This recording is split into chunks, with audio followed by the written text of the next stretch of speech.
Hey there, welcome everyone. Michael Griffiths, founder of Referral Marketing Guru, and welcome to this week's Get More Referrals Today podcast. I've got a special guest for you today. I'm pretty excited about this. We've had this booked in for a little while, and minute by minute, as the days have counted down, I've gone, this could go anywhere, but I'm excited that it could go anywhere also. So very shortly, I'm going to bring you on our special guest. As always, if this is the first time you tuning into our podcast, welcome. It's pretty simple. We don't run ads. We don't do sponsorships. If you love the episode, make sure you share it. That's all we ask. If you're listening to it on your favorite podcast platform, give it a review, share it around. If you're watching it across our socials or YouTube channel, make sure you hit that subscribe button so you never miss an episode. So without further ado, I'm going to bring on our guest for today and welcome, self-proclaimed, but I'm going with it, world's most handsome man, Steve Sims. Welcome very much to today's podcast. It's a pleasure to be here. Thanks for having me. No, absolute pleasure. Now, we've been around each other without really being around each other for good 3-4 years in similar circles. We've said hello, and we're just reminiscing when we could actually travel, which was probably about 3-4 years ago over there in California. You're over there in LA. How about you just fill us in a little bit before we dive deep into a few things we want to get through today about yourself and an upbringing. It's not an American accent, so fill us all in. Well, you picked up on it very fast, didn't you? You're shrewd there. I'm an East London boy. Funny enough, I went closer to your shore before I ended up over here. I left the UK, ended up working at a nightclub in Wan Chai, Hong Kong, before I started quite simply hanging around some of the richest, most powerful people in the planet and inventing the world's leading experiential concierge firm. Moved from Hong Kong to Bangkok, Geneva, back to London for a bit, then over to Palm Beach, and I now sit here in Los Angeles, basically coaching, speaking, and getting people out of the way of themselves. Yeah, love it. So I've always known you as the guy that could pretty much make the magic happen. Here I was seeing you at Hollywood parties, seeing you at the red carpet, seeing you getting tickets to this and that, and I'm just like, who does he know? Pretty much everybody. But I suppose in essence, what you've always been great at is being a great people person and keeping relationships. Talk to me a little bit about that. Do you know, funny enough, you're right and you're wrong. I think I'm a terrible people person, okay? Because I don't suffer fools gladly. I really don't care what you watched on TV last night or what your cat's name is. I have a low tolerance for that shitty kind of, hey, how's your day going? My idea of hell is a networking event. You know, that just like, it makes me cringe. But I'm very, very good at focusing on relationships. And the reason I'm good at that is because I focus on what do you need. So when I was a doorman, I was poor. I had a bad job. I'm now letting rich people into my club. I wanted to find a reason for them to talk to me. So that's why I went out of my way. I thought to myself, what do rich people want? You know, they want good nightlife. They want fancy cars. They've got all the stuff for the cars. But for me, I could get them into clubs that they didn't know about. I could get them into parties that they didn't know about. So my whole career was a Trojan horse. I basically just got people to get into what they wanted to do, meet people they wanted to meet. Not because I was a great people person, but I was a real strategic relationship person. If I look after you, if I get you what you want, you'll take the time out of your day to talk to me. It's a win-win. And that's what a relationship is. You know, I've got relationships with people that don't have money, but they make me smile. They challenge me. Every relationship you have has to benefit both parties.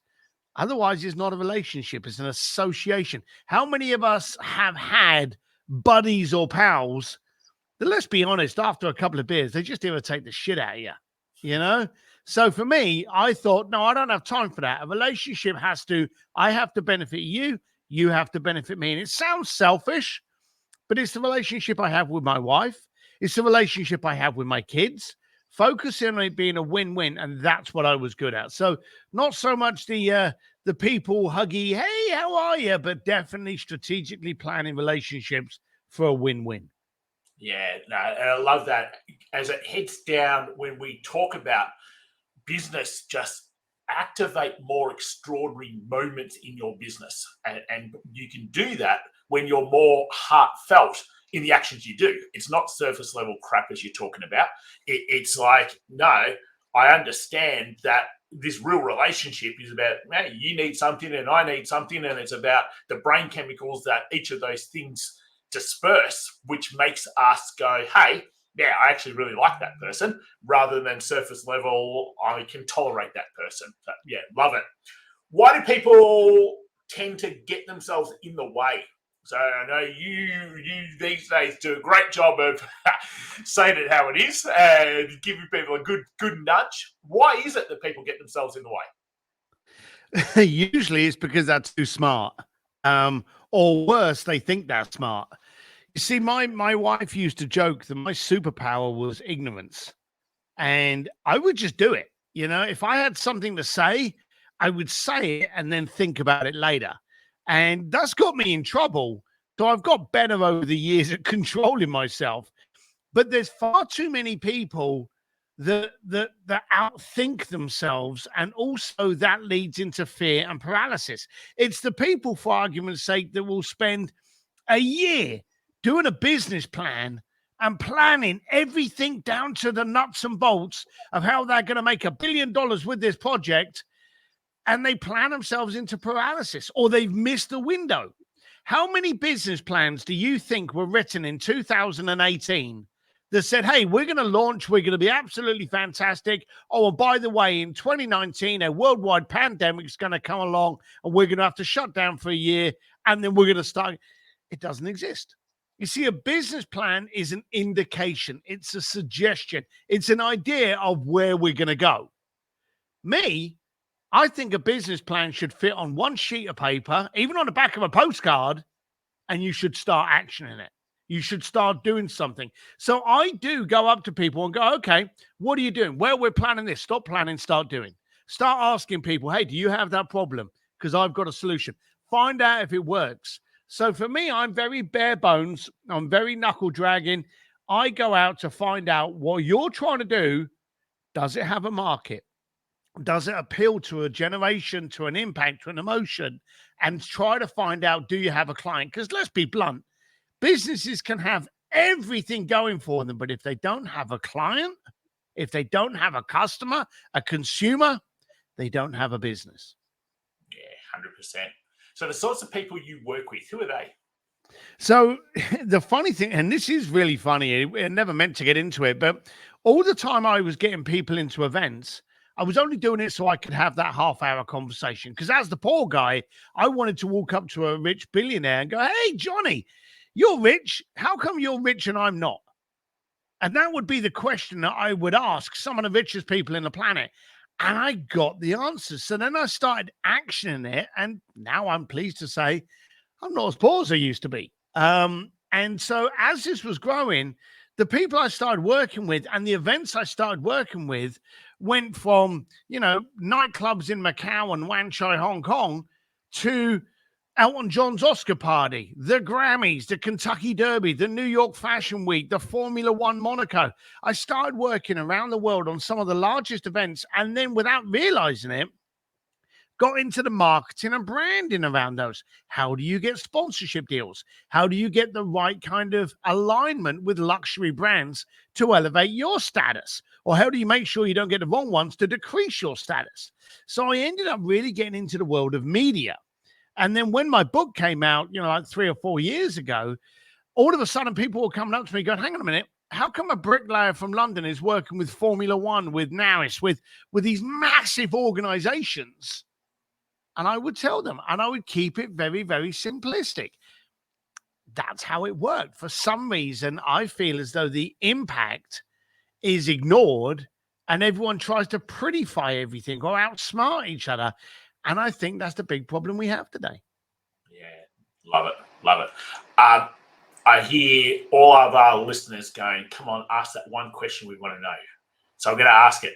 What did the rich guys tell you of why they were rich and you weren't? Actually, brilliant question. And do you know, seriously, I have laid that nugget or that kind of carrot out there.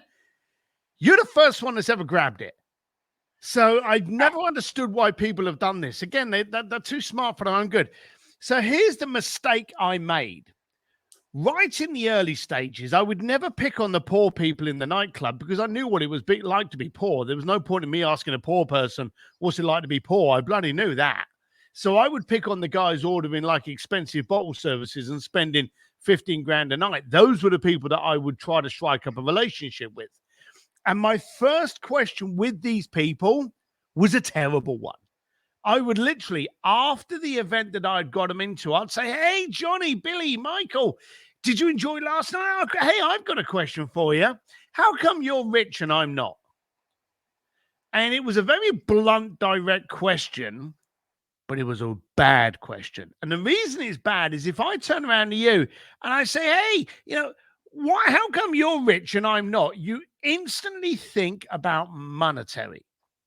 I ask you about being rich. You think about how much money's in your bank account, in your portfolio. And how come you're rich and I'm not? You turning around and going, well, I got 4 million in the account. How does that help me? That doesn't actually give me any, just tells me you got a lot of money, but it doesn't give me any advice. So then I tweaked my question and I would say to people, hey, how come you're wealthy and I'm not? I literally tweaked the question I was asking. Then I would get people say to me, well, I found God, or I found what completes me, or I married my wife and I found children and I found the walking in the hills and meditation. That doesn't help me. I'm not going to marry your wife. So this wasn't information that was helping me. So I tweaked my question again. And the third time I actually came out with, how come you're successful and I'm not? That was the home run. All of a sudden, people are going, it's mindset, or you have to look at things like this, or you have to do. And I realized something. That was different to for anyone that had ever explained anything. People think when you want to be rich, you've got to go for the money. Okay? It's like buying a diet book and thinking you're going to lose weight. You don't lose weight from buying the book. You lose weight from actioning the book. You get money in your bank account by changing the way you look and react at opportunities. It's your mindset, and changing your mindset costs you nothing. So by changing your mindset to how you view and accept opportunities, interaction, relationships, by changing that to replicate and emulate how successful people do it, you become successful, and the opportunities come, which give you the monetary value, will actually increases your bank account. So becoming rich is a byproduct of becoming successful. And that was the thing. And I've always said, if you don't like the answer, you're asking the wrong question. And that's why I tweaked, and that was the answer I got. You got to change your mindset. It's all in the mind first. Yeah, love it. Love it. Your book, Blue Fishing, as you mentioned, came out a few years ago, 4 years ago. Yep. Talk to us a little bit about that. What's so, how did it come about? Why did you want to write it? And what's it about? I didn't. I didn't want to write it. If for anyone out there that's trying to write a book, I apologize about the next story. But I never wanted to write a book. I was literally in a party up in New York, and I had just finished doing an event in Florence where a client of mine wanted to have a dinner experience in Florence at a great restaurant. I thought that was pretty lame. So I took over the Accademia di Galleria, which is the museum that houses Michelangelo's David. I shut an entire museum down, and at 9 o'clock at night, set up a table of 6 at the feet of Michelangelo's David with a string quartet. And then while he's eating his pasta, I said, I've got a local singer that would like to come in and serenade you. And he's like, yeah, that's okay. And I brought in Andrea Bocelli.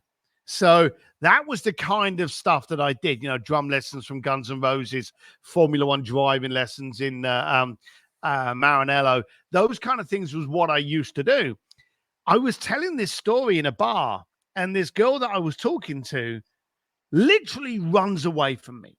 She ran away from me at such speed that the guy behind her at the bar looked at me to kind of go, what did you say, buddy? You know, she's running away from you at speed. She got this woman who was older than her, dragged her to me and went, tell that story again. Tell that exact story again. So I did. Turns out the lady that she brought over was one of the heads of Simon & Schuster, one of the largest publishing houses in America, or in the world, should I say. And she turned around and she said, you need to write a book naming all the rich and powerful people that you've dealt with and the things that you've done. And I said, no, because if I do that, I'll be dead before I order my next old fashioned. I can't name most of the people that I deal with from Russia, China, Korea, all over the planet. These people are not going to go in a book. And if they did, they wouldn't be happy about it. So she went, okay, fair enough. She took my details. The following Thursday, I'm back in Los Angeles from New York, literally got an email and attached a contract saying, hey, instead of writing a book naming who you've done these things for, we've done a bit of research. How about writing a book on how a bricklayer from East London ends up working with the Vatican and Sir Elton John? That's the book we want to hear about. So I went, okay. And that was it. Literally, they made a nice offer. I counted it with asking for more. They gave it to me. I think they were surprised they gave it to me, but they gave it to me. And then we started doing the book. And 4 years later, or 3.5 years later, it's been translated in Korean, Mandarin, Thai, Vietnamese, Polish, and it's just got launched in Russian. And it's been a bestseller in all of those countries. It actually sold out all of its produced copies in Poland in 2 hours. So I've kind of been surprised at how well it's taken the planet. Yeah, love it. So the theme and the things which we very much are in common about is you've gone about going, how do I do things which are remarkable, which just people go, I didn't expect that to happen, whether through the experiences that you've created for people and through the events. And we're very much about that for consultants and their businesses of going, it's not hard to evoke brain chemicals in people that make people, in the end, create great loyalty and trust and inspiration from you. Why do most people, do you think, and in particular, I suppose, most organizations sort of just, they tick the box, they just do the outcome. They don't try to be more remarkable than what they really need to be. Do you reckon there's a reason why we're like that? Yeah, I think people, we go for what's achievable, and we also go for what the consumer would settle for. And that keeps us from being remarkable. You see, here's the thing. I have a saying that I teach all of my people, both in my coaching practice and in the old days in the concierge firm. Never give a client what they ask for. Give them what they lust and desire for. You see, people will come across to you and they will say, hey, I want this. I want to do this. The first thing we do is go, oh, great. That sounds fantastic. Why is that important? And we start interviewing the client. We don't give them what they ask for or what they say, because that's a transaction. And we're in a world where transactions are being completed by Amazon, Siri, Alexa. We don't want to become another transaction. So we breed loyalty, we command engagement by becoming remarkable and daring to challenge what the client asks you of, to give you, therefore, what they lust and desire by getting in to the core point of the question. And I think a lot of companies today are like, oh, that sounds like too much hassle. The dumb thing is, it ain't that hard. Dare to ask your consumer, why do you want to buy this product? Hey, you've come to me. You want me to coach you? That's fantastic. Why? Why me? Why now? Dare to question your consumer and get into it. When you can start delivering remarkable, When you can start interviewing your clients and consumers to show that you care, that's what breeds loyalty, not your stupid loyalty points that, hey, you buy this amount of stuff, you get this amount of shitty points. That's bribery. The bottom line of it is, if the next door neighbor offers the same product at $10 less, they're over there. They couldn't give a shit how many amount of points they built up with you. They don't care. Loyalty is bred by delivering remarkable wow emotion. Love it. Love it. Couldn't have said it better. Fantastic. Biggest lesson you've learned on your journey so far? What would it be? People, there's an old saying that the richer you get, the more British you get. And it's funny that people, when they start making money, people interact with them differently. Now, we actually had 2 billionaires, okay, that were clients of mine, and I asked them to do a little thing for me. One of them, I convinced half of the room was a entry into entrepreneurism. Didn't know much about it, needed help, wanted to set up, I think it was an engineering company that he had an idea on, okay? And we needed to help him. And so I had my team speak to that person as the upcoming entrepreneur. Bearing in mind, the guy's a billionaire, but they didn't know that. And then I had another guy that I told the other half of my room, this guy's a billionaire. One side of the room on differently to one billionaire than to the other guy that was not a billionaire. We look at people as a checkbook. When you see someone and he's a billionaire, you go, oh, it's such a pleasure to me. It's such an honor. And you suddenly put them on a pedestal. Now, the daft thing is, rich people are poor people with a lot of money. That's the only difference. They still like a cup of coffee. They still put their pants on the same way. They still go to the toilet. That's still normal people. My benefit in communicating with billionaires was I wasn't smart enough to talk to them as anything other than a normal person, but with a checkbook that could afford me. I didn't treat them any differently. Yet in the just you, people treated people differently. When I revealed at the end of it that they were both billionaires, I even quizzed my billionaires in front of my crowd who had the best connection with the people talking to them. And the billionaire that we had already claimed was a billionaire, he said none of them spoke to me. They spoke at me as a dollar sign. They revered me because I had lots of money. They were in awe of me because I was a billionaire. None of them spoke to me. They spoke to my bank account number. And the guy that was the engineer actually said I had some fantastic conversations with them because they wanted to help me. And so we had communication, we had conversation, we had challenge. He said, there's some cool people in this room that I got to chat with, that I got to communicate with, that had they known I was a billionaire, that actually happened, would not have been so open, would have been more guarded in that communication. And that's a terrible thing. Yeah, so powerful. Best book besides your own that you've read recently? That I've read recently? I'm going to give you a few.